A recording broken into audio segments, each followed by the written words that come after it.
আসসালামু আলাইকুম। দেখেন এখানে আমি একটা বাটি নিয়ে নিয়েছি একটা লাক্সারি বিস্কুট তৈরি করার জন্য। এখানে আমি কুসুম গরম দুধ নিয়ে নিতেছি। আমি পরিমাণ মতো দুধ নিয়ে নিলাম। এখানে 1 চামচ পরিমাণ চিনি দিয়ে দিলাম, স্বাদ মতো লবণ, বেকিং সোডা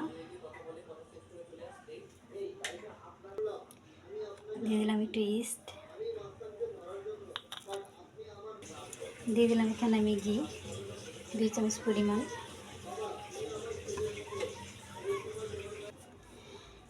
আধা কাপ নিয়ে নিছি আটা। এটা দেখেন আমার ডোটা কত সুন্দর হয়ে গেছে। এটা ওখানে আমি আধা ঘন্টার জন্য রেস্টে রেখে দিতেছি।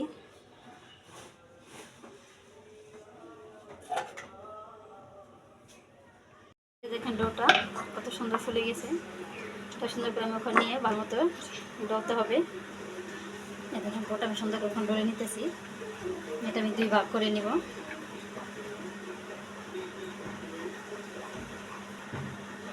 যে দেখেন এটাকে আমি সুন্দর করে এখন দাগ দিয়ে কেটে নিব।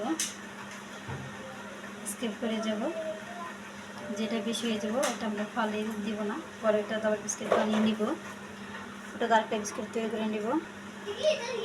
দেখেন আমি সুন্দর করে করে নিছি। আর সময়টা আলতো হাতে সুন্দর করে নরমভাবে এটা একটু সেদ্ধ করে নেবেন কাঁটা চামচ দিয়ে হালকাভাবে,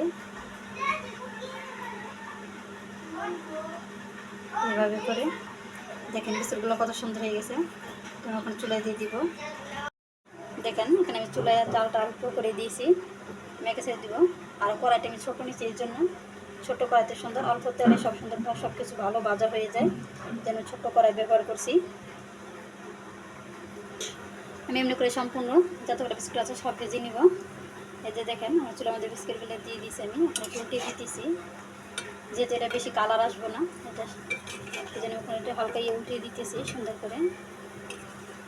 হয়ে গেল আমার লাক্সারি বিস্কিট। আর এখানে আপনারা যারা প্রথমত যে আমি হালকা প্রথমত তত পাতলা হয়নি, এই কারণে দেখেন এটা ফুলে গেছে। পরেরগুলো আমি পাতলা করছি। এখন কত সুন্দর হয়েছে বিস্কিটটা, ঘরে বানানো বিস্কিট, স্বাদই আলাদা। যদি আপনাদের ভালো লাগে আমাকে বেশি বেশি লাইক করে সাবস্ক্রাইব করে আমার পাশে থাকবেন। আপনাদের জন্যই আমাদের এই ভালো লাগা, আপনাদের জন্যই করা। যদি আপনাদের ভালো লাগে তাহলে আমারও সব কিছু সার্থকতা লাগবে। আপনারা যেখান থেকে দেখেছেন সবাই ভালো থাকবেন, সুস্থ থাকবেন।